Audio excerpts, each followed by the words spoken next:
Okay, good evening, good morning, or good afternoon, wherever you are. Welcome to the Feng Shui Society this Tuesday, the 19th of March, 2024.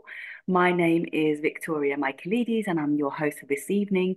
We have an open forum with two of our renowned experts, Alexandra Berthault and Genevieve Carle. Who's coming from France, dialing in from France. And so just a few housekeeping basically for this evening. Just a slight disclaimer, the webinar is going to be recorded, so make sure that you all know just to be mindful of any personal privacy. So please, if you don't want anything mentioned in public, don't say it. And so also the opinions of our experts here tonight within this content and this forum is basically their own opinions, and it doesn't necessarily fall in the opinions and the beliefs of the Feng Shui Society or the websites or its affiliates. And so any information and suggestions presented are not intended to replace a one-on-one relationship with any qualified healthcare professional, and it's not intended as a replacement for any medical advice. So also, as you'll begin to hear, there are many schools and approaches to the feng shui. Therefore, these are not necessarily consensus in terms of different aspects of feng shui. There may be differing opinions. And so, moving on, again, there are going to be some questions here this evening already pre-prepared. People have emailed and text their messages through, and there's been a selection of some very, very popular questions, those themes that keep popping up. So also, if you have any live questions you'd like to ask, if you have any visuals, if it's easy for you to share on Zoom, please do so for our expertise here.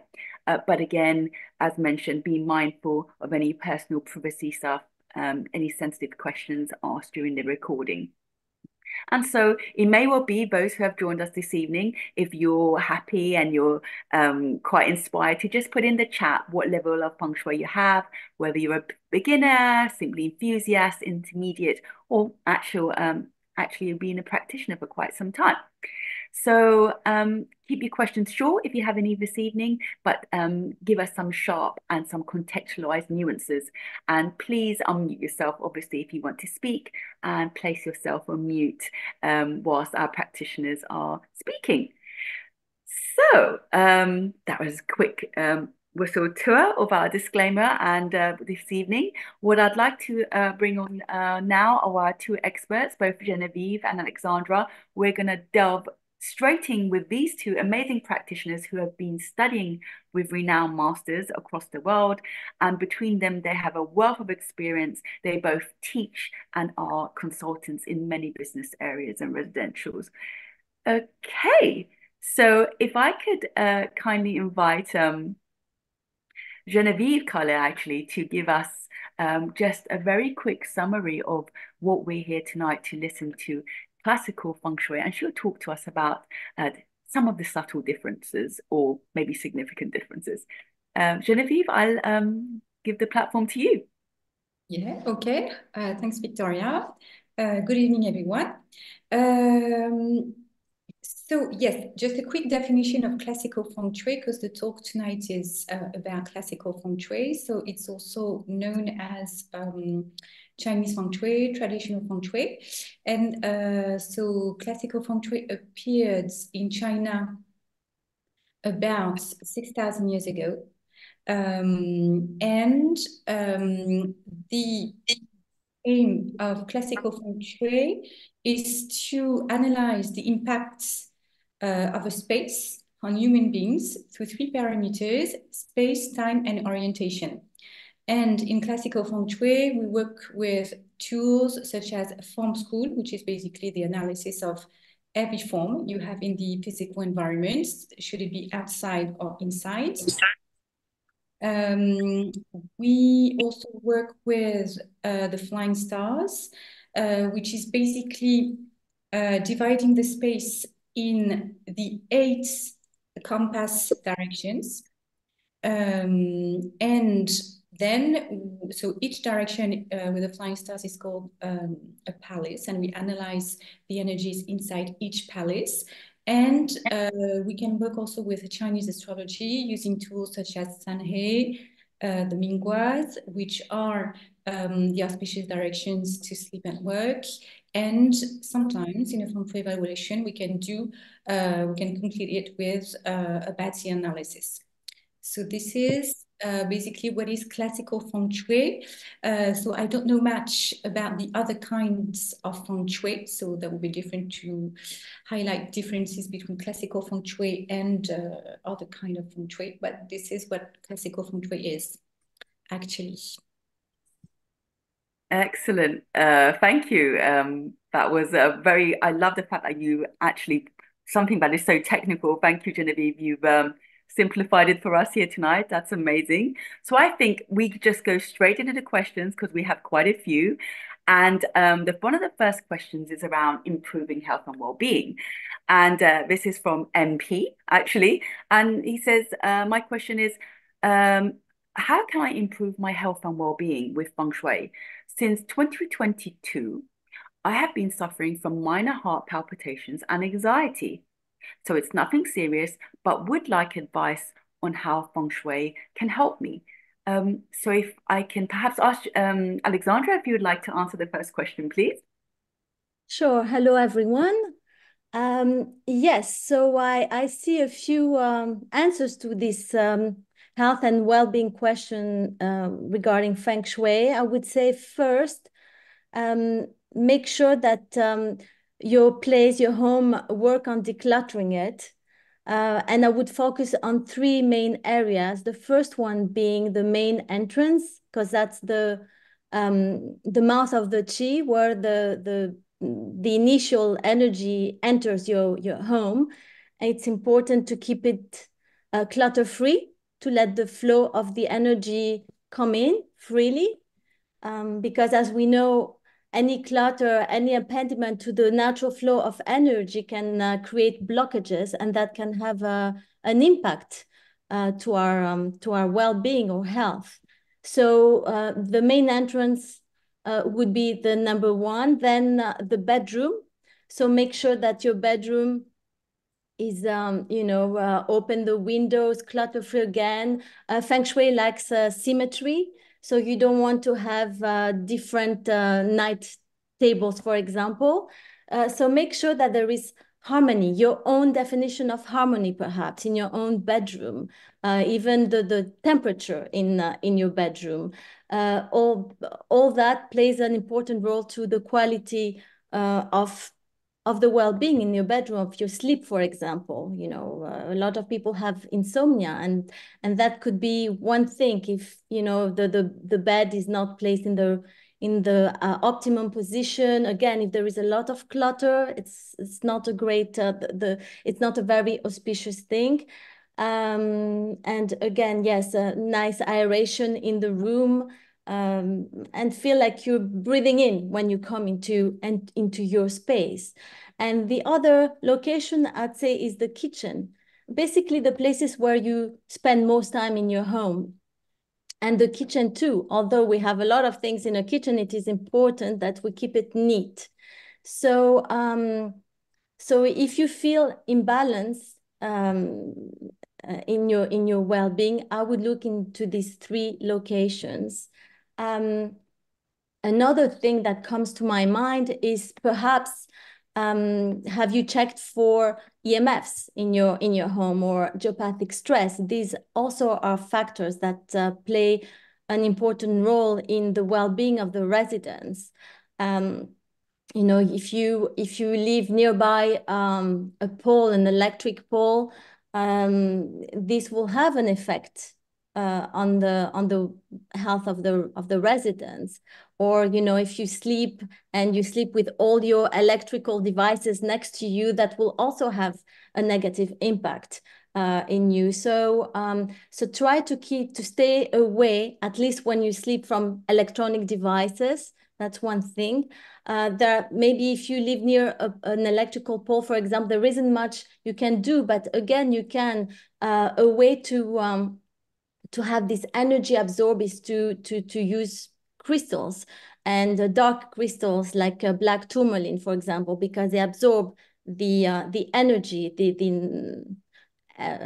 negative energy that exudes from electrical radiation. So that's another thing to think about, to be aware of. Yeah, these are the main answers that come to my mind. Oh, brilliant. Excellent. Thank you. Excellent. Really, really interesting, especially around the electrosmog, which you're referring to. So I'm going to continue along the next questions because we have a lot to get through, actually. Actually, we have something around. We have two questions from the same person. Actually, is Sophia Castro. I'm sure she doesn't mind us mentioning her name because she emailed us specifically. And the question here is, question one, if someone is from the opposite group than the house, i.e., say they are a West group and the house is in the East group, would spending time in the best sectors of the house itself be beneficial to them, even though these sectors will be their least auspicious ones? And in brackets, i.e., for example, in addition of their own most favorite sectors. So, Genevieve, if I can come to you with that, I'm not sure if that's been summarized for you and you get the context of the question. I guess it's saying if I'm a particular group and the house is in another group, how does that really affect me and so forth? I'm not sure. So I'm not sure I understand fully the question, but if I understand the question, I'm not sure it's affecting you if you are from an opposite group than the house, because then we're going to look at the flying star charts, and then we're going to. I think someone is not muted because I can hear something, so it's Echo. Yes, so when we're working with the flying stars, we're going to try and place everyone in the house. For instance, if we work on bedrooms, we'll try and place the bedrooms, people sleeping, spending a lot of time, where you have the most auspicious mountain stars. So then there's no point, I think, with question one, except Alexandra, you want to add something? Yeah, I've had these cases with clients where, let's say the breadwinner of the house belongs to the West group, but the house is an East group house. I would say in this case, it's not a problem as long as the resident spends time in at least one of his auspicious locations and can activate this location. So it's not really a problem. It's almost an everyday life encounter.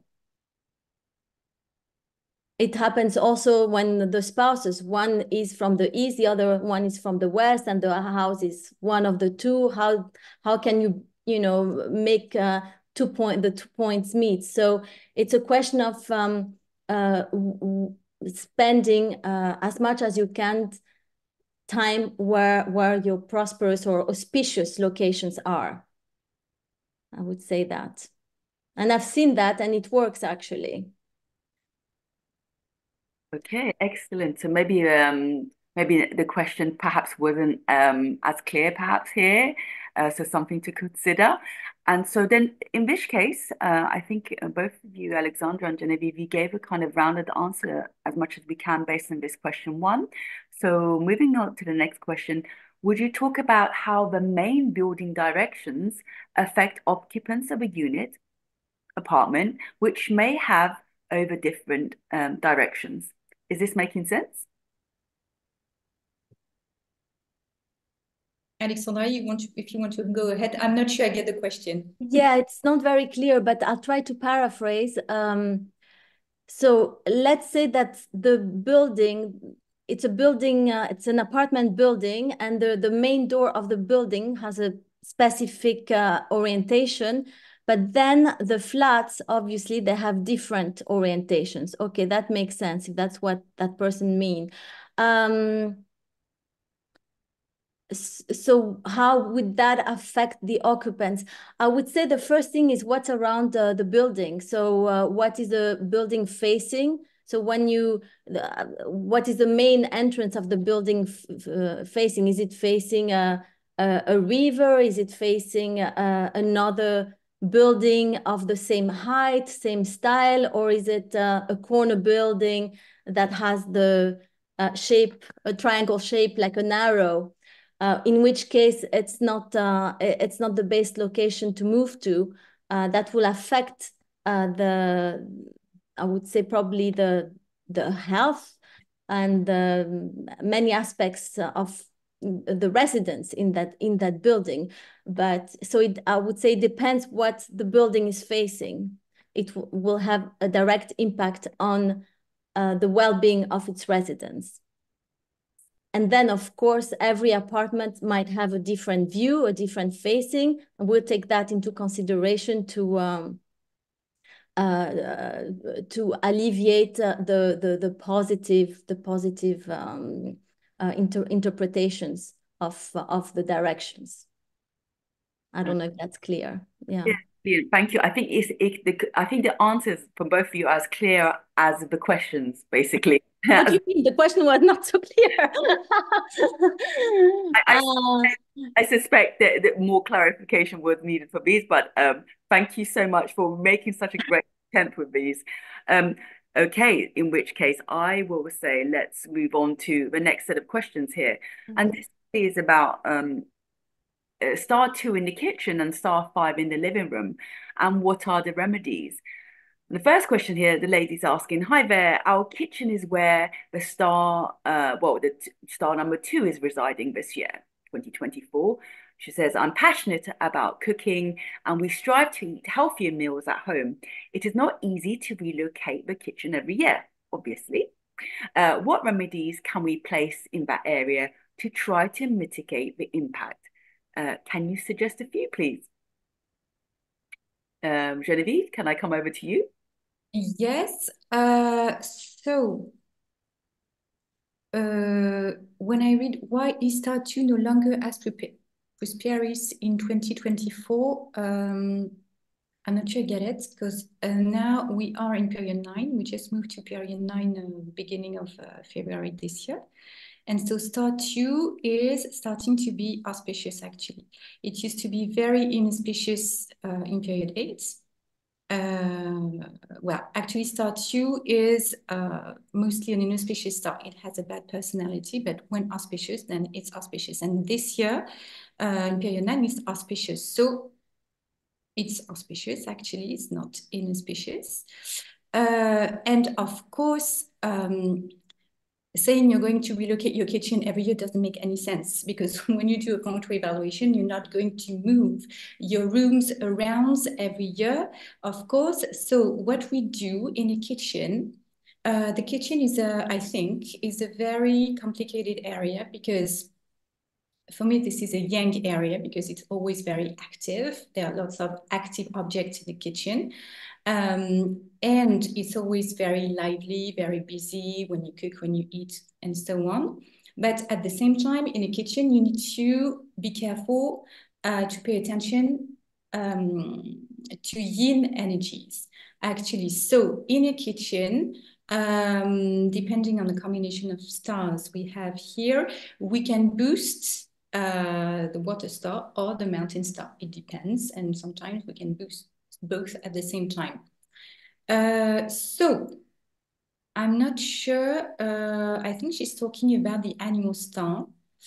So if you have animal star 2, you can boost it with fire because it's auspicious starting this year. So you can boost it with fire, but you have to be careful to the other stars of the combination, because if with fire you are creating a controlling cycle over, I don't know, if there is an inauspicious mountain star, it doesn't make sense to add fire. So before period 8, my answer would have been you need to weaken star 2 with metal, but now it's auspicious, so you need to boost it with fire, but still you need to be careful to the other stars of the combination. I don't know if that makes sense. Yes, it does indeed. Would you be able to give us an example of what the other combination stars might be, for example, that you're referring to? I don't know. If you have a mountain star 2, it makes complete sense to add a lot of fire. So actually, when you do a feng shui evaluation, you decide, you define if your room is yin or yang. If it's yang, you're going to focus on the water star. And if it's yin, you're going to focus on the mountain star. And so, having said that, you're going to look at the impact of the other stars of the combination on either the water star or the mountain star. So let's say we have a mountain star 2. And so you need to define the remedy for this palace depending on the mountain star 2. And annually, you need to reassess the remedy you found depending on the annual star. So if you have mountain star 2, annual star 2, then it's easy, it's fire. But if some year you have mountain star 2 and annual star 5, then you need to weaken the annual star 5 this specific year. So you forget about the fire and you add more metal for this specific year. I don't know if that makes sense. Yes, it does. That's a great explanation and bringing it to life basically with that example. Yes, thank you.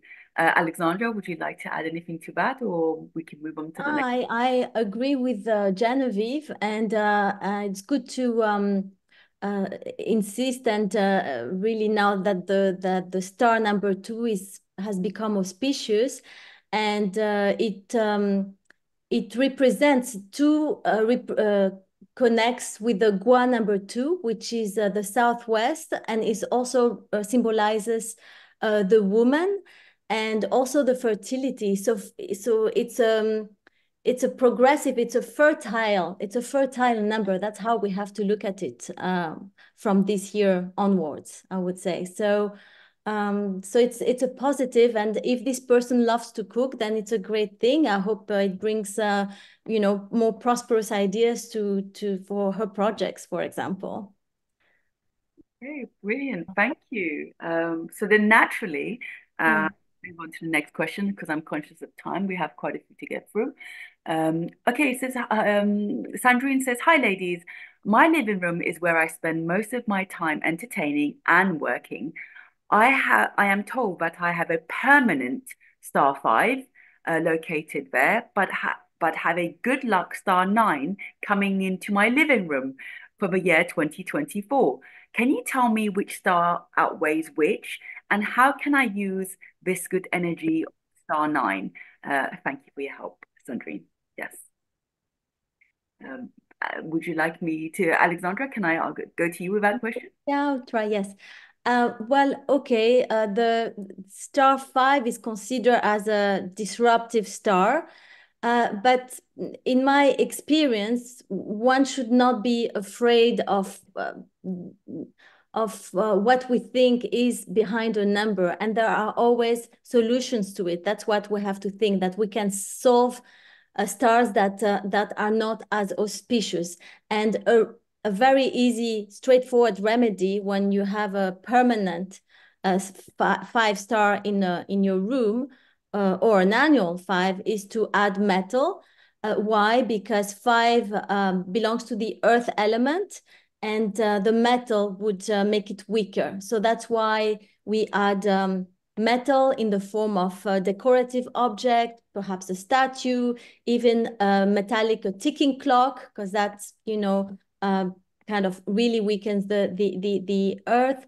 And now as for the number 9 star in that corner, usually 9 is an enhancer. That's what it means. So does it mean that it enhances the number 5? It could be. So but so 9, obviously we are in period 9, and 9 is a very auspicious, is the most auspicious number. So I I would have to have more information on that person, even her astrology, to see if really what kind of remedy should be applied in that corner. Also, perhaps, I don't know where the living room is located, west, the southwest, etc. Maybe it's an area that is good for her. So, so the number 5 might not have such a negative impact this is really something to look at. I've had many clients, they've even slept in permanent 5 bedrooms, and nothing happened because that bedroom was an auspicious location for them. So we have to mitigate, you know, the fear behind number 5, and see what's around it, the form, the landscape, and then deal with the person who spends most time in it, like see the astrology, the gua, and of course the annual stars that fall into that location. That's how I would see it.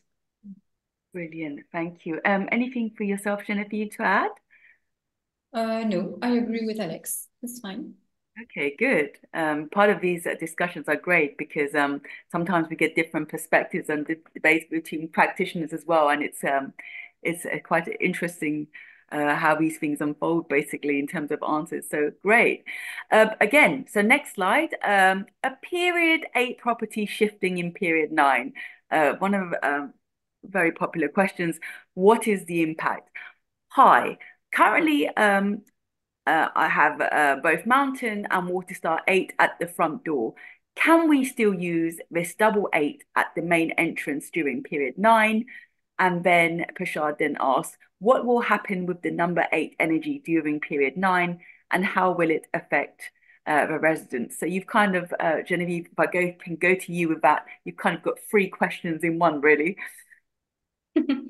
Yes.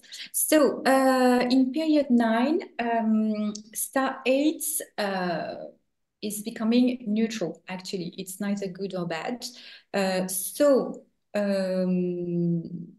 it's a bit of a waste that you have both stars 8 at the front door. Actually, it's useless to try and boost your stars 8. So when we have a combination of mountain and water 8 in period 9, the only star we focus on is the annual star. Actually, this is the one you're focusing on in period 9. And so, yes, I think I've answered everything. Yes? Yeah. Okay. I guess yes. And how will it affect the residents? And I think you've answered that. Well, it's kind of a neutral energy anyway. Yeah. I like the fact that you mentioned actually a lot of people trying to boost this number 8. Really, what does it actually achieve? I think that would be a question mark, because some people are still doing that. Yes. Yes. Well, you can try to do something. It's going to be useless. So there's no point in anything. Good. So then I think this poses quite a similar question from Jasmine here, which I'll go to Alexandra. It says, well, hi, the Feng Shui Society. How can my London apartment correspond to period 9 when it was built and purchased in period 8? I guess from that question, I'm surmising that again is period 8 somehow. Yeah, she's answered her own question, I think. There is nothing, if the house was built in period 8, it's a period 8 house or apartment. This will never change, and unless she does a complete renovation with opening the skylight, etc. But otherwise, it just remains a period 8 apartment with the flying stars changing every year. So that will be what would affect her flat, is that every year the energies change, but otherwise it will always be a period 8 apartment. So it is a period 8 apartment. And when you say open the skylight, is there, can you just talk a little bit about opening the skylight? How would that, Well, it's an apartment, and I don't know, obviously I have no idea if there's nothing above that apartment, or if there is another, because if there is another apartment, then she cannot open the skylights. But you can change the period. The master said they can change the period of a house if you change the foundation of it, and by changing the foundation, you change the light that touches the foundation. So you do a complete renovation. You tear down the walls and you let new light come into the house, and then it gets rebaptized, baptized again. This is what the change of a period. If a house is built in period 9, which will be starting this year, if it's a new house, then it's her birth year. The house was birthed in period 9. So you cannot really change that unless you demolish completely and rebuild again, I would say. They're quite drastic, basically. Yes, yes, it contains the imprint. If a house was built 40 plus years ago, it would be a period 7 house, and that is the imprint or the blueprint of the house. The essence of the house is a period 7 house with all its meanings and symbolisms. Yeah. Excellent. Thank you. Thank you both, ladies. Okay, so moving to the next question. The use of more period 9 interesting period 9 questions. Use of mountain and water stars in period 9. Question. Hi there. Our kitchen is where the star 2 is residing this year. I think we had this one, correct? Yes. Yes, Yeah. we okay. So I guess the third question here was in yellow around the brackets. Hello, do we stop activating Water Star 8 with the water fountain now that we are in period 9? And I think you answered that, to be honest, from Joanna, Genevieve, correct? Yes. Yes, Yeah. absolutely. Okay, so a very generic questions there, quite popular questions. And then so we go on to unstable yet timely stars. When would you encourage unstable yet untimely stars, i.e., the star 3 or 3 star for period 8 and 9? And this is a question that keeps coming up over and over again to the Feng Shui Society. So why not pose that question again? Can I come to you, Genevieve, with this? Yet again, I think maybe I'm lost in translation here because I don't get the question. So maybe if you can translate it for me. Yes. So from the impression of this, I get that, let's say, star number 8 is not so auspicious, for example, now that we are in period 9. But for example, when can you use an untimely star, for example, like 3, in a period 8, which has gone past, or especially in this period 9? Can you use an untimely star? Can it be usable? Because let's say star 3 gets such a, let's say maybe a little bit of a bad rep, as it were, but maybe it has an auspicious element, an auspicious side to it, which we often miss.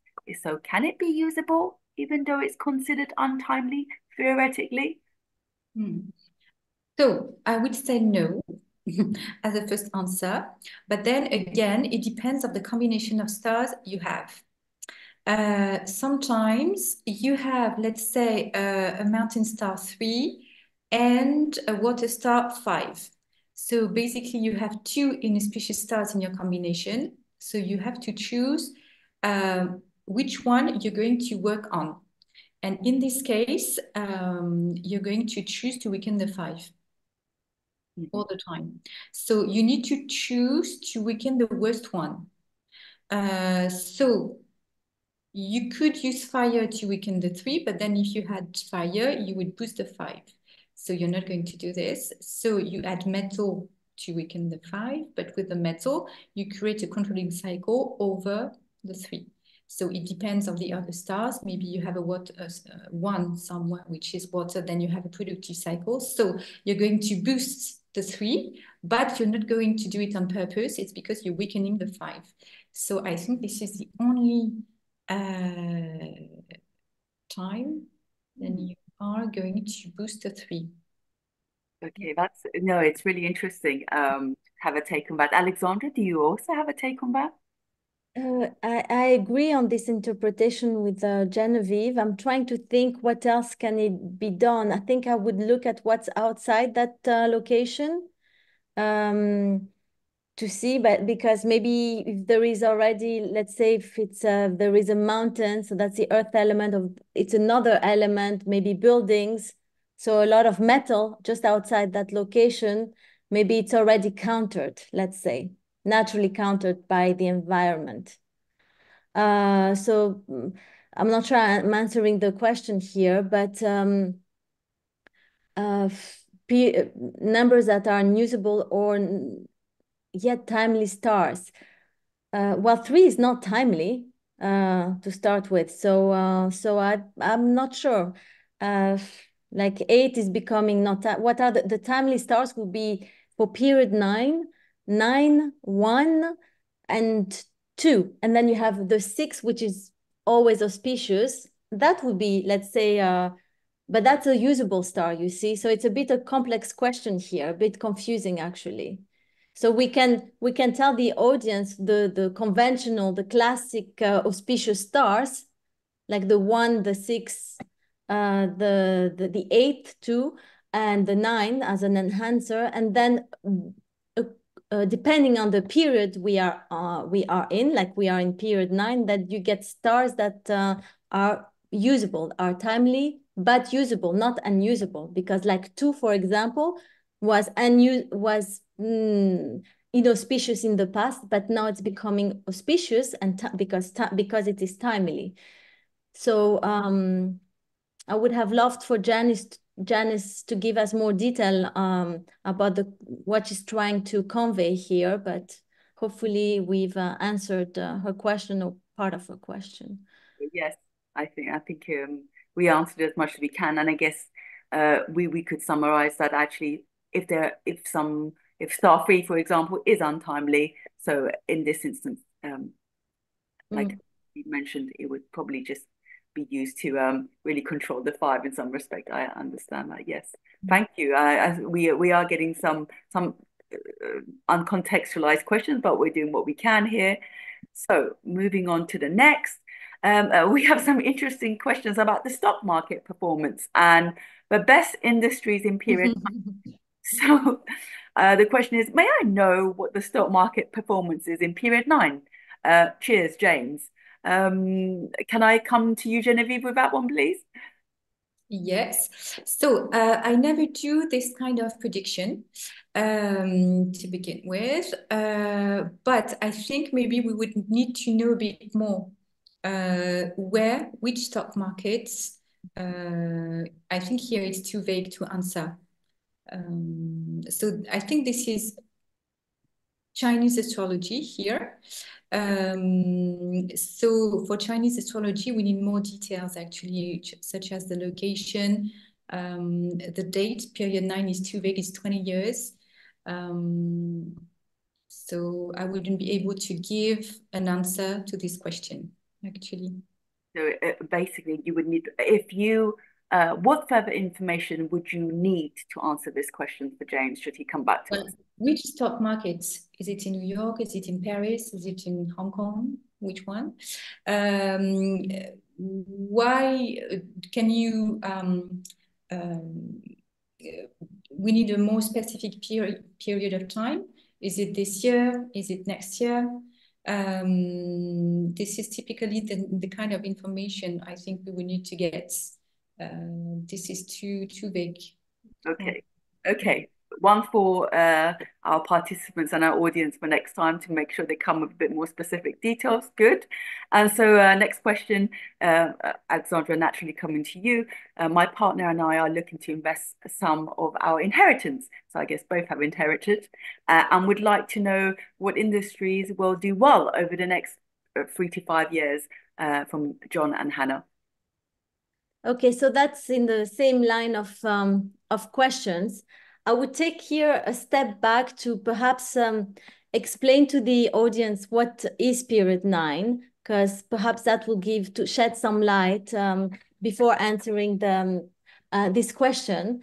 So every period is a 20-year period, and period 9 is started this year and will go on for another 20 years.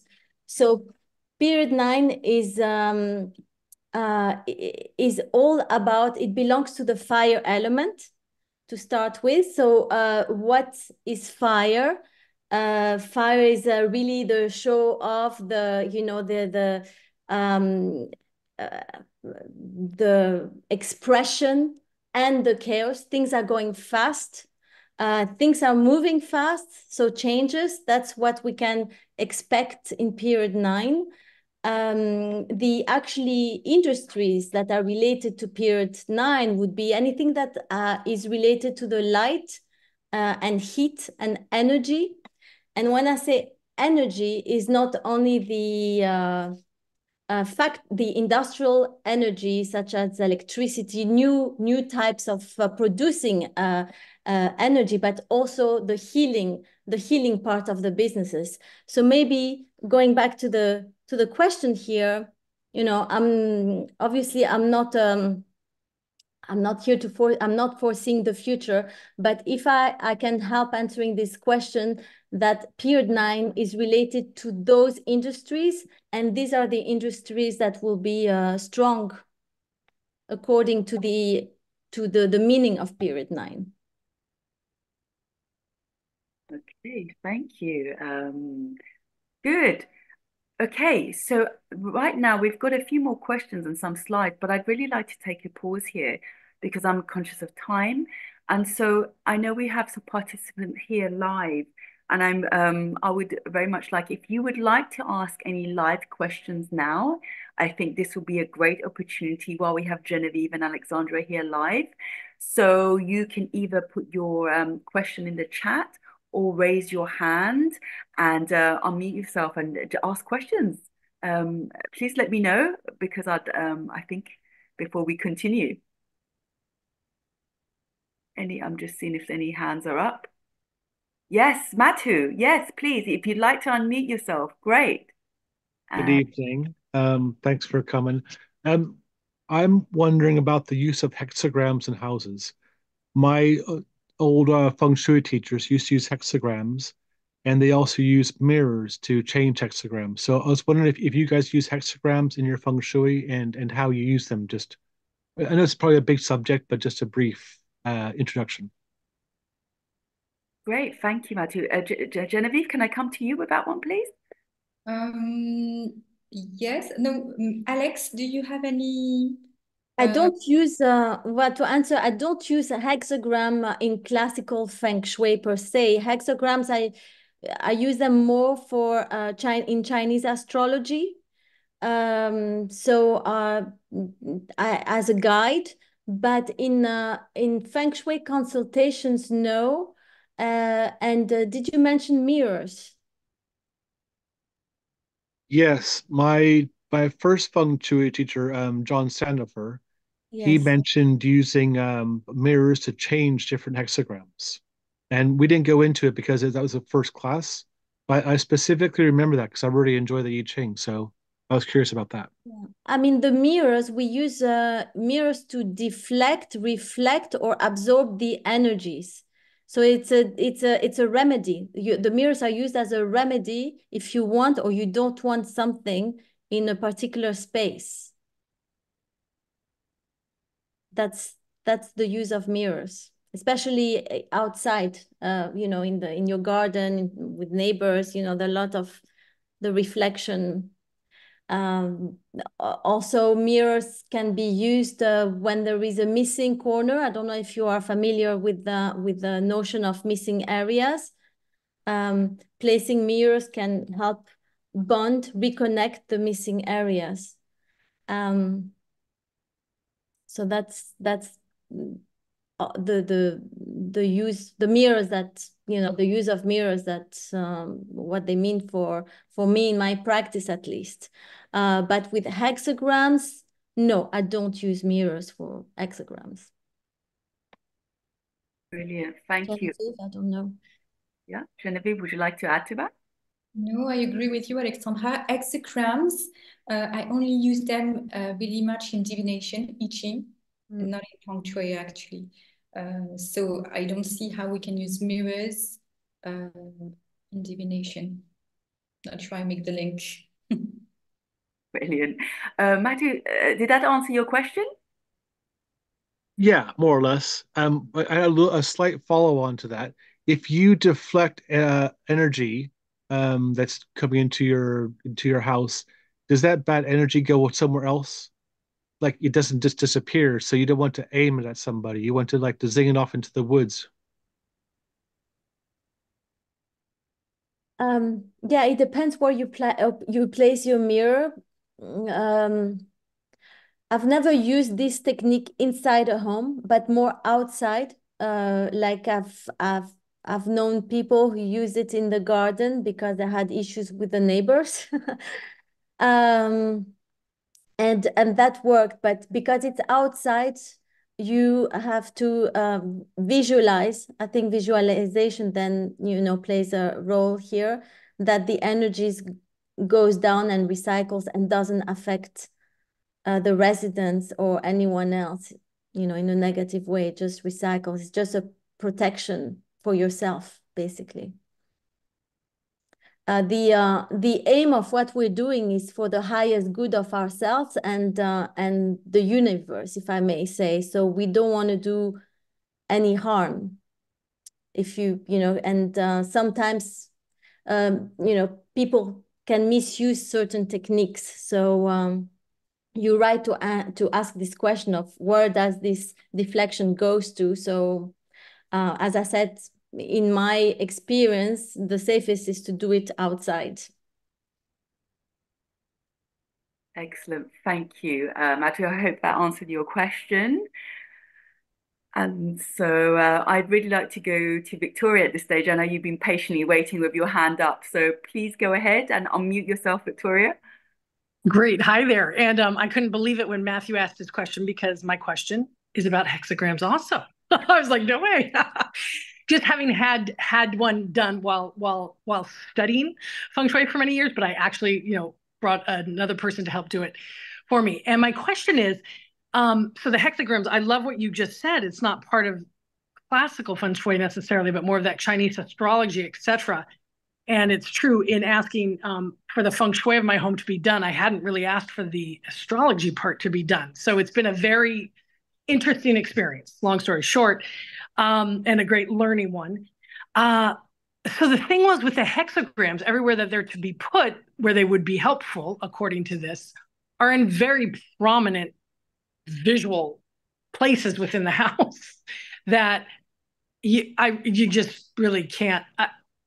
The rest of the household will be most, it will not come off easy. Do you know what I'm saying? It's kind of like one of those interesting things that it's kind of that question of really from an aesthetic point, as well as literally a functional point. One of them would be in the middle of a sliding glass door. I mean, you just can't really do it. So some thoughts about that was going to be my question, but I'm just fascinated to hear you say, that's really not the normal part of classical feng shui. And I've been kind of having to separate as the reports have come, understanding and doing remedies, etc.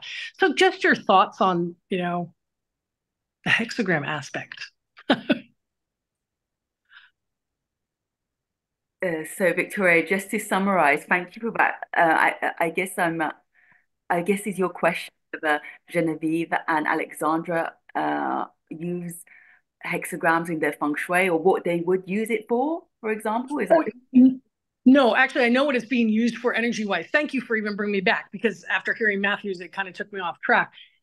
I was going to say, is there another style of a remedy versus the hexagrams, which are so visually, not... My family would go, what the heck is this? Why is this sitting in the middle of our front door? Why is this sitting in the middle of our patio door? Why is this sitting on my door to my bedroom? I mean, it's a very interesting thing. So I go, it's been an interesting aspect of going, okay, this is supposedly a very strong remedy. I'm wondering, though, is there an alternative remedy, something that is less obvious to the public, you might say? Simple as that, really. Okay, ladies, I'll leave that question to you, ladies, to answer. Personally, I don't use hexagrams at all for remedies, and there are many other remedies that you can use. And I'll give you a brief list now. You can use metal. That's one very known remedy. Depends what you need the remedy for, of course. That's the first question. So the metal would be to weaken an element like a negative earth element. You would use metal. if you feel an area is not auspicious the way you want it and needs clearing, you can very simply sage it. Use sage. Yeah. That's not a remedy, you know, or a salt cure, which is quite, you know, simple and organic, I would say. And you do it yourself with your own intention. You put your own intention in your home, and you know, you're the person owning your home. You feel more empowered by using these remedies that you can control, because perhaps putting just a hexagram, I'm not sure what you're in control of. So remedies could be even, you know, to have crystals around if you like crystals. It could be flowers, you know, anything that resonates with beauty to you. If you want to enhance an area, and anything that resonates with something you don't like very much. Again, I would say that, like the metal or like a ticking clock, because that would put it away. You know, Genevieve mentioned the fire element, but we have 5 elements in Chinese in Feng Shui. So we have the metal, we have the water, we have the wood, we have the fire and the earth. So one of these elements can be used as a remedy. And if I have to take examples for each element, so for example, if you need more wood in a room, then you bring in you know, wooden features, even paintings that represent woods, for example. If it's water you need, well, if you can bring in a water feature, good, or in the way of even like a small aquarium, or just a little, a little fountain, or even with blues, navy blues, anything that can represent the water element, the fluidity, waves, symbolically, the fire element, triangular shapes, fiery color, you know, reds and burnt oranges. These are remedies for the candles. The earth element would be, you know, would be ceramics, for example, a sculpture made of the earth elements. Yes, so these are the things that I would use as remedies. So you see, there are a lot of different remedies that you can use. Yeah, no, thank you. I'm so familiar with all of this. I appreciate it. And I should have been more specific on the hexagram. Yes. You know, it was put out as a remedy to use towards construction being done in an area, you know, outside of the house. So that was kind of like a strong one to have that energy not be coming in. It's the way our house is sitting. It's the strongest construction coming, you know, those kinds of things. But what you said in the beginning was most lovely, is just going, hey, there's a different, you know, go ahead and do it with my intention on all the other kinds of remedies that I understand, versus that particular kind that really, even at a gut level, just doesn't feel good, doesn't feel right. So that what your beginning thing that you said helped a lot. So from that standpoint, thank you. Thank you for that question, Alexandra and Genevieve. Thank you very much for those answers. Again, if anybody in the audience, we are live, so if you'd like to ask any live questions now, this is your opportunity. Or if you prefer to just put it in the chat, please do, and I'll read the question out, because we have these 2 expert ladies here tonight, so you don't want to miss that opportunity. So we do have a couple of more questions, which are quite generic and popular ones. I think I'll read them out unless there's any questions in the chat. Genevieve, I might come to you. How to improve sleep, basically, one of the most popular questions that we keep getting around this feng shui subject. Okay. So how to improve sleep? So you have different levels on which you can work on actually to improve your sleep. So without doing a feng shui evaluation of your space, the first way you could improve your sleep is to have a very decluttered bedroom, clean bedroom. You open your window every day to renew the chi and to renew the air indoors. So this is the first thing you can do. Then regarding form school, you can you need to be careful that your bed is placed properly. So you need to have your bed against a solid wall. This is your protection. And you need to be careful that your bed is not in a chi flow between the door and the window. And you need also to check that when you're lying in your bed, you can see the whole room.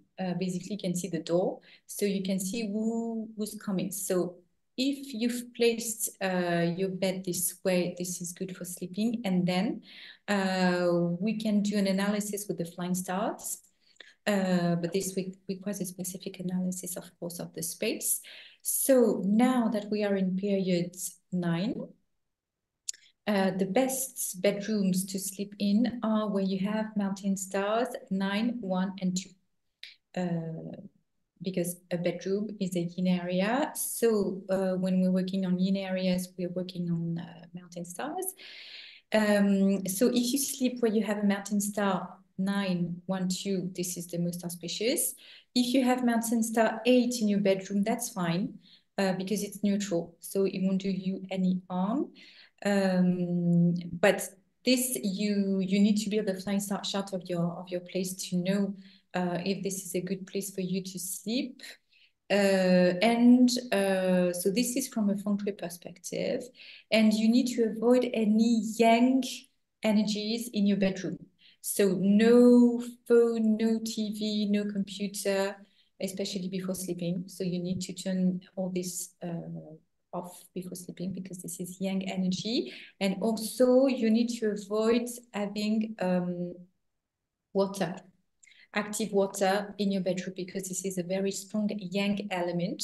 So if you have actual water in your bedroom, this is going to disrupt your sleep. So those would be my advice. Actually, I don't know if you have something to add, Alexandra.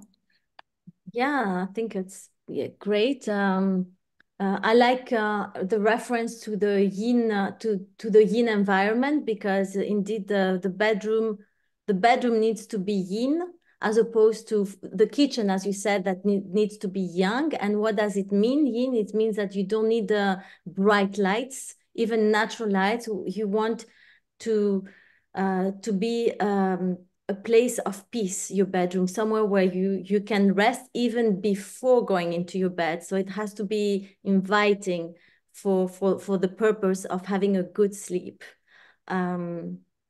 Yes, so I think you mentioned everything, the position of the bed, the open the windows in and out to bring new energy. Yes, the flying stars. You don't want too many bright colors, perhaps, again, to make it more zen, more yin. Yes, this is and yes, a way you get. Yeah, you should. No one should sleep with electronics, with many electronics near them, because that would disrupt their sleep. Indeed. Brilliant. Thank you. Again, I hit a real theme there, common theme about the sleep with the yin energies and making sure that there's not too much yang activation in the bedroom. Again, a common theme there.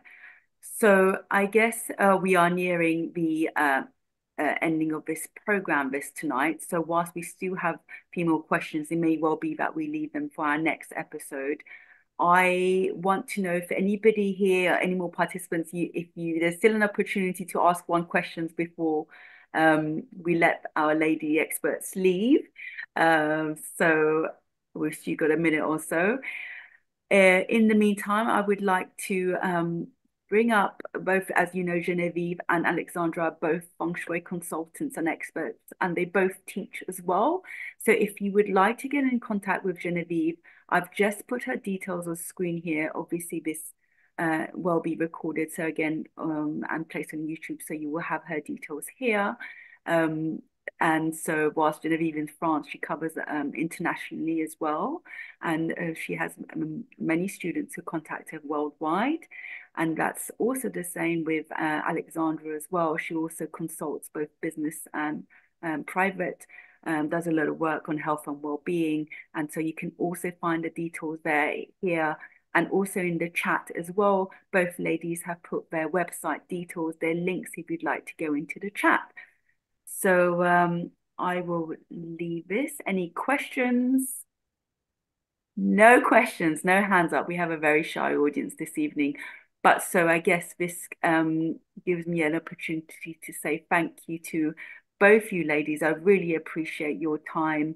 It's, thank you so much for contributing to the Feng Shui community and really growing the Feng Shui community. Thank you again. And so good night, everybody. This is coming to a close. Thank you for joining us. I appreciate your time as well. If we can kindly stop recording.